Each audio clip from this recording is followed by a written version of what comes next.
मुंबईमध्ये होणाऱ्या दसरा मेळाव्यासाठी नाशिकमधून हजारोंच्या संख्येने कार्यकर्ते शेकडो वाहनांमधून मुंबईच्या दिशेने रवाना होत आहे आणि मुंबईच्या दिशेने जात असताना समृद्धी महामार्गावरच्या इगतपुरी टनेलमधलं हे दृश्य आपल्याला पाहायला मिळतोय। हजारो वाहनांचा हा ताफा आता मुंबईच्या दिशेने जातोय। मुंबईमध्ये ठाकरेंच्या शिवसेनेचा दसरा मेळावा होतोय आणि याच दसरा मेळाव्यामध्ये उद्धव ठाकरे यांचं भाषण होणार आहे आणि त्याच उद्धव ठाकरेंच्या भाषणामधील विचारांचं सोनं लुटण्यासाठी म्हणून अशा पद्धतीनं हे सगळे कार्यकर्ते आज मुंबईच्या दिशेने रवाना होत आहे। आपल्यासोबत शिवसेनेचे पदाधिकारी आणि नाशिकच्या जिल्ह्याचे जिल्हाप्रमुख आहेत।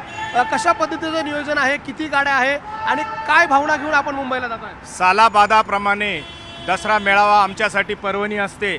एक मैदान, एक नेता आणि एक विचार, आणि या दसऱ्याचं सोनं विचारांचं सोनं लुटण्यासाठी नाशिक जिल्हा आणि शहरातून शेकडो गाड्या निघालेल्या आहेत। काही लोक ट्रेनने गेलेले आहेत आणि आज आम्ही तिथं साहेबांचे विचार ऐकण्यासाठी जाऊ आणि पुढच्या काळामध्ये जो आदेश मिळेल तो आदेश पाळून त्या पद्धतीने काम करू। किती वाहनांचा ताफा आपण घेऊन जात आहे आणि कुठल्या भागातले लोक आपल्या बरोबर आहे?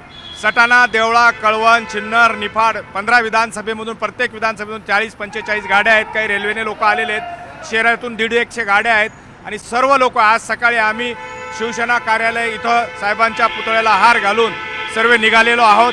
साधारणतः हजारो लोक हे आज तुम्हाला शिवसेनेवर बघायला मिळतील। नाशिक महत्त्वाचा प्रश्न असा आहे की दोन्ही ठाकरे बंधू आज दसरा मेळाव्याच्या निमित्तानं एकत्र येतील अशा प्रकारची चर्चा आहे। तुम्हाला वाटतं ह्या दोघी भावांनी एकत्र यावं? हो, नक्कीच। 5 जुलैला जेव्हा आदरणीय उद्धव साहेब आणि आदरणीय राजसाहेब एकत्र आले, या महाराष्ट्रामध्ये कामगारी, कष्टकरी, शेतकरी यांच्या सद्भावना जागल्या आणि त्यांनी दोघांनी हा महाराष्ट्र वाचवण्यासाठी यायला पाहिजे। याचं एक प्रचिती पाहिली तर 12-15 दिवसापूर्वी जो पाऊस आला, पावसाळी दुष्काळ जाहीर करा ही मागणी उद्धव साहेब करतायत, राजसाहेब करतायत आणि खऱ्या अर्थानं या दोघं बंधूंनी या राज्याला वाचवण्यासाठी एकत्र यावं, या सर्व शिवसैनिकांची, मनसैनिकांची भावना आहे। आपण बघतोय नाशिकमधून निघालेला हा शिवसैनिकांचा ताफा आपल्याला समृद्धी महामार्गाच्या टनेलमध्ये पाहायला मिळतोय।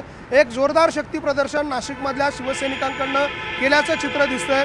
खरं तर या मेळाव्याच्या निमित्तानं दोन्ही ठाकरे बंधूंनी एकत्र यावं अशा प्रकारची अपेक्षा या शिवसैनिकांना आहे। त्यामुळे या दसरा मेळाव्याच्या व्यासपीठावर दोन्ही ठाकरे बंधू एकत्र येणार का हे बघणं महत्त्वाचं असणार आहे। मात्र आज या मेळाव्यासाठी नाशिकमधून कार्यकर्त्यांचं जोरदार शक्ती प्रदर्शन पाहायला मिळतंय। व्हिडिओ जर्नलिस्ट हेमंत बागुलसह लक्ष्मण घाटोळ, न्यूज 18 लोकमत, नाशिक।